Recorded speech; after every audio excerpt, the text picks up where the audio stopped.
खमा गणिसा, welcome back to my channel. मैं हूं दीपिका राठौड़ और ये है मेरा पहला डेली रूटीन व्लॉग जो कि भादवे की चौथ का वीडियो मैं आपके साथ शेयर कर रही हूँ।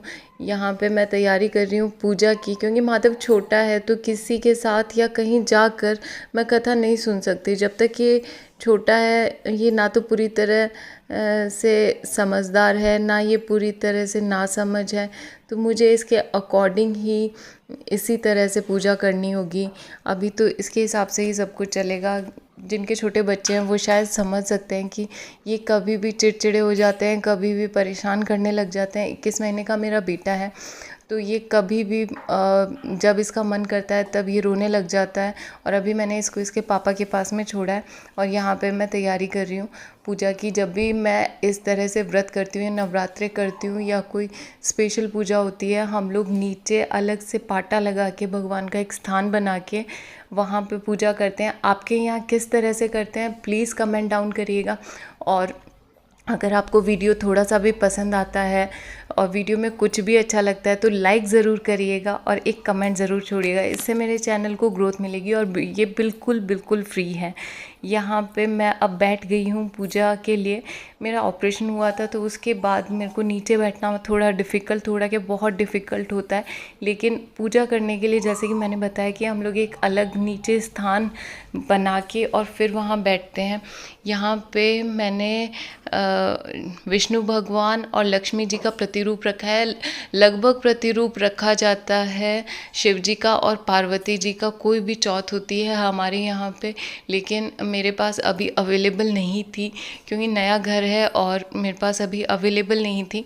मैंने यहाँ मोली के अंदर जो इस घर का गृह प्रवेश का जिस समय हुआ था उस समय एक सुपारी रखी जाती है जो गणेश जी का प्रतिरूप होता है, वो मैंने रखी है। अब मैं यहाँ पे 4 टिक्कियाँ मैंने पाटे के चारों तरफ लगाने के बाद में जो बिंदियाँ 16 बिंदियाँ होती है, हमारे यहाँ बिंदियाँ होती है काजल की और कुमकुम, काजल की, कुमकुम की और मेहंदी की। आपके यहाँ कौन कौन सी बिंदियाँ मतलब किस तरह से लगाई जाती है, अगर आप शेयर करना चाहें तो ज़रूर शेयर करिएगा कमेंट बॉक्स के अंदर। मैंने पहले जब मैं करती थी तो मैं एक कागज़ के ऊपर मैं जितनी भी 16 बिंदियाँ जो लगानी होती थी वो लगाती थी, पर वो मिसप्लेस हो जाता था और उसमें हाथ लगते रहते थे और फिर वो कागज़ अच्छे से नहीं संभाल पाया जाता था। तो मैंने अभी ये सीखा है और मैंने ये चीज़ सीखी भी यहीं पे थी। मैंने जो मेरी फ़र्स्ट तिल चौथ की थी तो मैंने वहाँ सीखा था कि जो लोटा होता है जल का आपके पास में, तो उसके ऊपर आप अच्छे से बिंदियाँ लगा सकते हैं। तो वो बहुत अच्छे से रहता है ना, उन पे हम किसी तरह के हाथ लगते हैं। तो आप किस तरह से ये जो टिक्की लगाई जाती है आप कैसे लगाते हैं, कितनी लगाते हैं, कमेंट करके ज़रूर ज़रूर बताइएगा। यहाँ पे उसके बाद में पूजा कंप्लीट करने के लिए हमारे यहाँ 2 कथा सुनी जाती है। एक तो जो चौथ की कथा होती है वो कथा सुनी जाती है, जो भी चौथ होती है। ये वाली भादवे की चौथ थी तो भादवे की चौथ की कथा सुनने के बाद में कथा सुनी जाती है एक गणेश जी की। गणेश जी की कथा तो हमेशा कोई भी चौथ हो उसमें सुनी जाती है। कथा के अंदर जो आखा होता है वो रखा जाता है, गेहूं के रूप में जो आखा होता है वो रखा जाता है एक कटोरी के अंदर और साथ में रखा जाता है गुड़। इसको बाद में अगले दिन गाय को गुड़ दिया जा सकता है और जो आखा होते हैं वो चिड़ियाओं को एक दाने की तरह दे दिया जाता है। घर में फिर उसे वापस रीयूज़ नहीं किया जाता। और गुड़ को और कुछ आखा को हाथ में लेके कथा सुनी जाती है। कथा सुनने के बाद में रात को जब चाँद निकलता है, अर्घ देते हैं, उसमें ये जो हाथ में हम रखते हैं आखा उनको अर्घ के साथ चढ़ा दिया जाता है चंद्रमा को। चौथ कितनी करनी होती है ये डिपेंड करता है आपके अकॉर्डिंग टू एरिया पे। मेरा जो मारवाड़ का एरिया है यहाँ पे 4 चौथ की जाती है। कुछ जगह राजपूतों में मारवाड़ में भी 2 की जाती है। ये बेसिकली डिपेंड करता है आपके ससुराल पक्ष की साइड में या आपके पीहर में आप कितनी चौथ करते हैं। लगभग ये डिसाइड होता है आपके ससुराल साइड से कि वहाँ पे कितनी चौथ की जा रही थी, कंटिन्यू कितनी करी जाती है। और एक टाइम ऑफ पीरियड के बाद में चौथ का उद्यापन किया जाता है। तो हमारे यहाँ पे 4 चौथ की जाती है। चौथ क्यों, 2 बड़ी चौथ होती है। वैसे चौथ हर महीने आती है, लेकिन जो बड़ी चौथ होती है वो 4 होती है, लोग 2 भी करते हैं। तो हमारे जो कल्चर के पार्ट हैं ये बहुत इम्पॉर्टेंट है। और मेरा ये मानना है कि हम चाहे कहीं पे भी चले जाएं, कितना भी ग्रोथ कर ले, कितनी भी एजुकेशन ले लें, हमें अपने इस कल्चर को, इन चीज़ों को नहीं छोड़ना चाहिए। अपनी ड्रेस को, अपने कल्चर को, इन चीज़ों को हमें साथ में लेके चलना चाहिए। हाँ, मॉडर्नाइजेशन के थ्रू बहुत कंफर्ट एरिया में हम बहुत सारी चीज़ें कर लेते हैं अकॉर्डिंग टू अस, लेकिन ये चीज़ें बहुत अच्छी होती है जो आगे जाके हम लोगों को एक तरह से पूजा एक तरह से पॉजिटिविटी होती है। और तीज त्योहार कुछ भी हम मनाते हैं तो वो बहुत अच्छे से हमें पॉजिटिव करके जाते हैं। और जब भी हम व्रत करते हैं ना, पूरा दिन ऐसे कुछ भी खा लेंगे, लेकिन व्रत के दिन बिल्कुल भी भूख नहीं लगती है। चाहे आप पूरा दिन बिना पानी के रख लो, भूख नहीं लगती। वो एक एनर्जी अलग ही होती है, वो अपने आप आती है। तो मेरा तो ये मानना है कि जो भी आपके कल्चर में जो भी चीज़ें आपके बड़े बुज़ुर्ग करते आए हैं वो करना चाहिए, जो कहीं ना कहीं धार्मिक तरह से या साइंटिफिक तरीके से, हर तरीके से कहीं ना कहीं वैलिड होता ही है। हम भी इसी मॉडर्नाइजेशन और इसी कल्चर का पार्ट हो गए हैं। तो कथा हम लोग सुनते हैं आजकल मोबाइल पे, वही मैंने सुनी, क्योंकि सरकमटेंसेस के हिसाब से ही हर चीज़ करी जाती है। लेकिन अगर आपको कभी मौका मिलता है आपके परिवार की किसी बड़ी बडेरी औरत जिनको ये कथा पूरी आती है, उनके साथ बैठ के ज़रूर एक्सपीरियंस करिएगा। ग्रुप में कथा सुनने का एक अलग ही लेवल होता है। कथा सुनने के बाद में सूरज देवता को जल चढ़ाया जाता है, एक चांदी की अंगूठी या सिक्का हाथ में लिया जाता है, और फिर सूरज भगवान को जिस लोटे से आपने कथा सुनी थी वो अर्घ दिया जाता है। और अर्घ देने के बाद में आपको 4 चक्कर काटने होते हैं। ऐसा बोला जाता है कि देवताओं के 4 चक्कर होते हैं, देवियों के लिए 3 चक्कर काटे जाते हैं। सूर्य भगवान के लिए 4 चक्कर काट के उन्हें हाथ जोड़ के और फिर घर का जो मंदिर होता है वहाँ पे माथा टेका जाता है। तो this is the whole process जो हमारे यहाँ किया जाता है। और यहाँ पे मैंने एक छोटा सा शॉर्ट रील लिया है, अपना शॉर्ट्स है। और यहाँ मेरा बेटा मंदिर में मेरी एब्सेंस में आ गया था और अब ये कर रहा है फुल बदमाशी। हाँ, जय कर दो, हाथ जोड़ भगवान के, हाथ जोड़, हाँ हाथ जोड़, देख फोटो आएगी तेरी, हाथ जोड़ेगा तो। बैठ, नीचे बैठ, हाँ जय जय कर, वेरी गुड। ऐसे बैठा रहना, तेरी फोटो बहुत अच्छी आ रही है।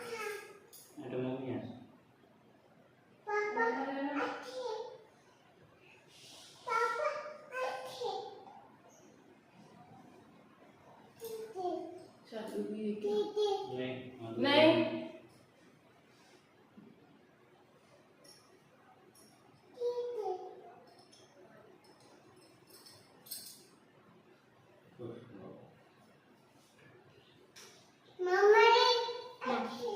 देखो आया नहीं तू, ये तो मैं पक्का लूंगी, देखो नहीं लूं क्या, क्या नहीं अपना अपना बनाते नहीं।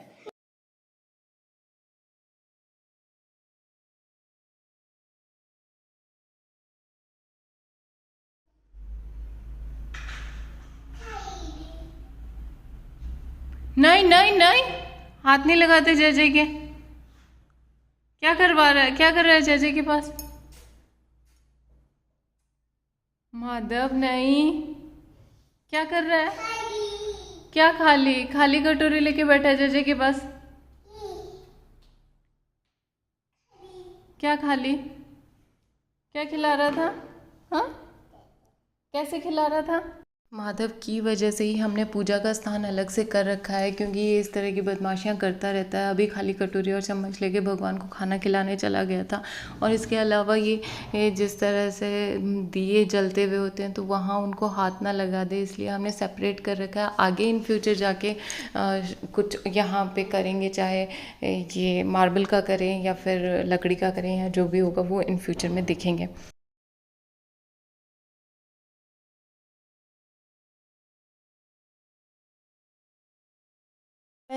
अब मैं लग गई थी रात को खाना बनाने की तैयारी में, क्योंकि मुझे 8 बजे से पहले खाना बनाना होता है। उसके बाद माधव बहुत ज़्यादा क्रैंकी हो जाता है। वो ना तो कोई काम करता है ना करने देता है। तो 8 बजे से पहले अगर मैं कुछ कर लेती हूँ तो फ़ार बेटर है, वरना वो नहीं करने देगा जब तक वो सोएगा नहीं। और उसका सोने का रूटीन भी बहुत ख़राब हो चुका है, वो बहुत लेट सोता है। तो खाना बनाने के लिए मुझे उसके लिए भी एक सेपरेट खाना बनाना होता है। वो जो खाना वो मैं उसे खिलाती हूँ, उसे 1 घंटा आराम से लग जाता है उसको खिलाने में। खाने में बड़े नखरे हैं इस लड़के के।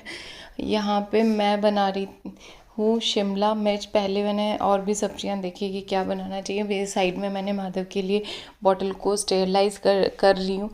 डायरेक्ट बॉटलों को स्टेरलाइज़ करने के लिए मैंने रख दिया है। एक तरफ मैंने दूध गर्म करने के लिए रख दिया है। इस टाइम एकदम मशीन की तरह काम करना होता है क्योंकि टाइम लिमिट बहुत थोड़ी सी होती है। फिर यहाँ पे मैंने निकाली है बड़ी वाली मिर्चें, जिनको मैं बहुत अच्छे से वॉश कर लूँगी। इनको मैं भर के बनाऊँगी। भर के मिर्चें 2 तरह से बनती है। एक तो आप आलू का मसाला भर के बना सकते हैं, एक आप बेसन भर के बना सकते हैं। यहाँ पे आज मैं बेसन भर के बना रही हूँ क्योंकि पूरे दिन का फास्टिंग था, तो मैं आलू अवॉइड ही कर रही थी। एक बार ज़रूर ट्राई करिएगा इस तरह से मिर्च बनाना, जिस तरह से मैं बनाती हूँ। सबके बहुत अपनी अपनी एक अलग अलग तरह की रेसिपी होती है, सबके घरों में अलग तरीके से बनती है। आपके घरों में किस तरह की पसंद की जाती है, अगर आप शेयर करना चाहें तो ज़रूर कमेंट करिएगा। कमेंट्स से होता ये है कि रीच बढ़ने लग जाती है वीडियो की। अगर आपके यूट्यूब पे कमेंट्स आने लगते हैं, लाइक आने लगते हैं, तो उसके बाद यूट्यूब का जो एल्गोरिथम है वो उस चैनल को थोड़ा प्रमोट करने लग जाता है और आगे बढ़ाने लग जाता है, जिससे कि चैनल पे ग्रोथ होती है। तो और यूट्यूब भी एक तरह से जॉब ही है।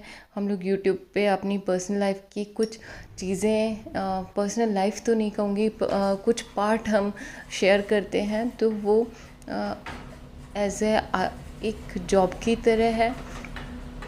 और यूट्यूब भी आजकल एक अच्छा प्रोफेशन बन गया है। इसके बारे में आप ज़्यादा जानना चाहते हैं तो मैं सेपरेट वीडियो ज़रूर बनाऊंगी। आप मुझे डीएम कर सकते हैं, मेरा इंस्टाग्राम प्रोफाइल है, आप मुझे डीएम भी कर सकते हैं और कमेंट भी कर सकते हैं। यहाँ पे मैंने लिया है बेसन। ये मैंने नॉन स्टिक पैन में लिया है ताकि चिपके ना, और बहुत कम तेल के साथ लिया है। और मैं इसे अच्छे से सेक लूँगी जब तक ये ब्राउनिश और सिकने की कंडीशन में नहीं आ जाता। और इसे अच्छे से सेकने के बाद में मैं इधर काट रही हूँ मिर्ची। हाँ, आप जब बेसन सेकते हैं तो उसके अंदर आप मिर्च मसाले सारे, नमक और नमक मिर्ची सारे मसाले आप मिक्स करके सेक लीजिए, जो कि एक अलग से फ्लेवर देगा उसके अंदर। और साथ में ही इसके अंदर आप कसूरी मेथी को भी डालिए।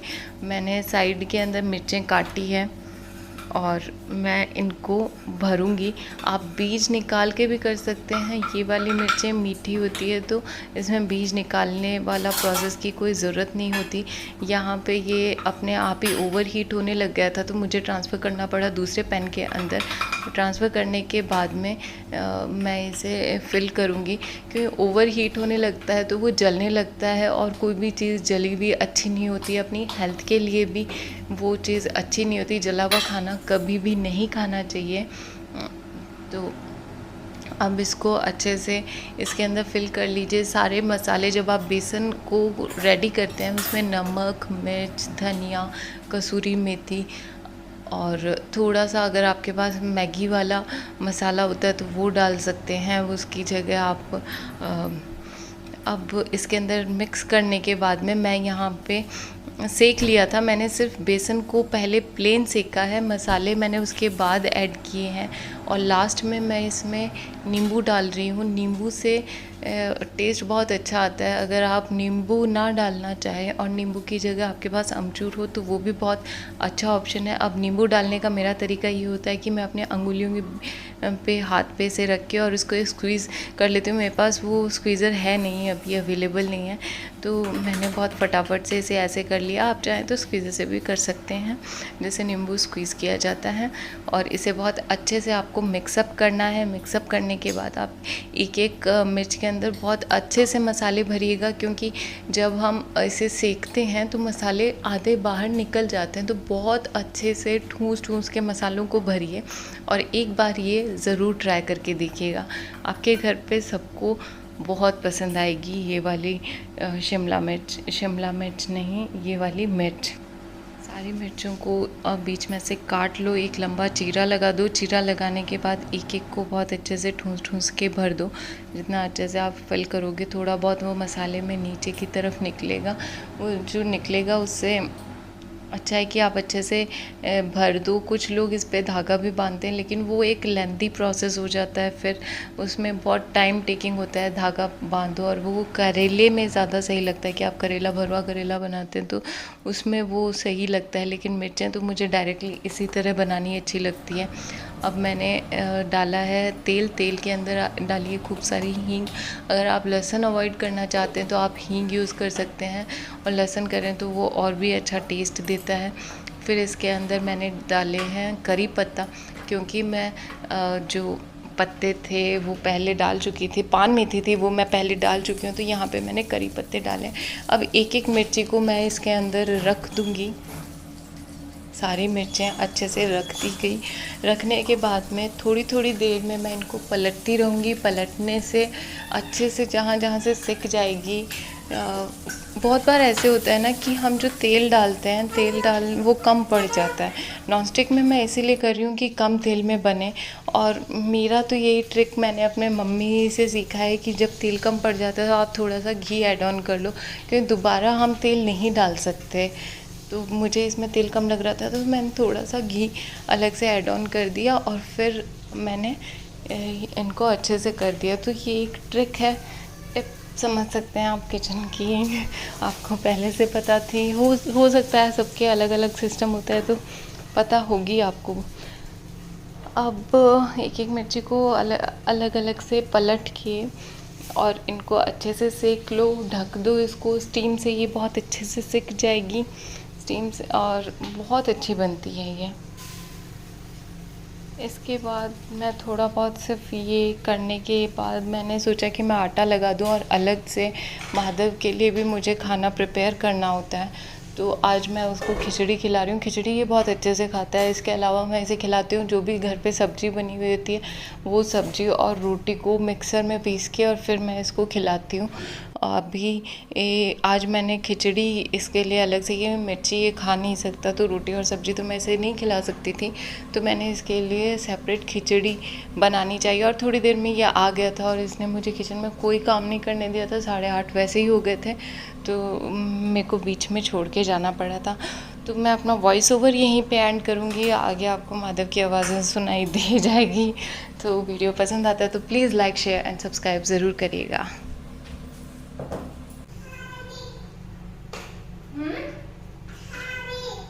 क्या साड़ी? क्या साड़ी? हाँ, क्या साड़ी? सॉरी बोल रहे हो? हाँ, क्या बोल रहे हो? किस बात की सॉरी? किस बात की? तो किया गया है आपने, बताओ मेरे को। सॉरी किस बात का मांग रहा है जान? क्या किया है तूने ऐसा? किस बात की सॉरी मांग रहे हो? खिचड़ी बना दो? हाँ, खिचड़ी खाएगा? ठीक है। माधु नो,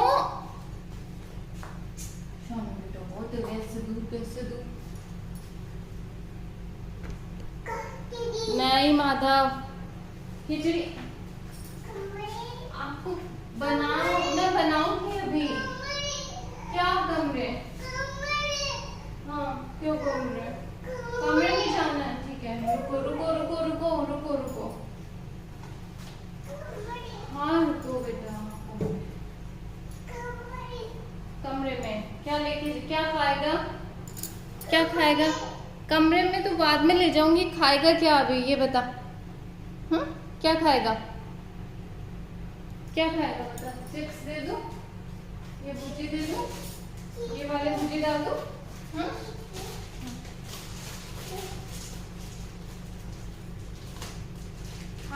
खा लोगे ना? गिरोगे तो नहीं?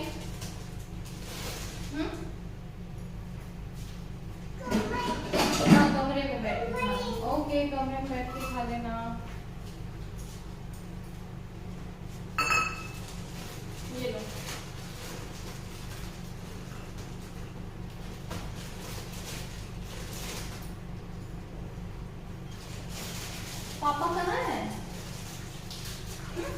मैं ला रही हूँ, मैं देती हूँ, मेरे को दो। चल।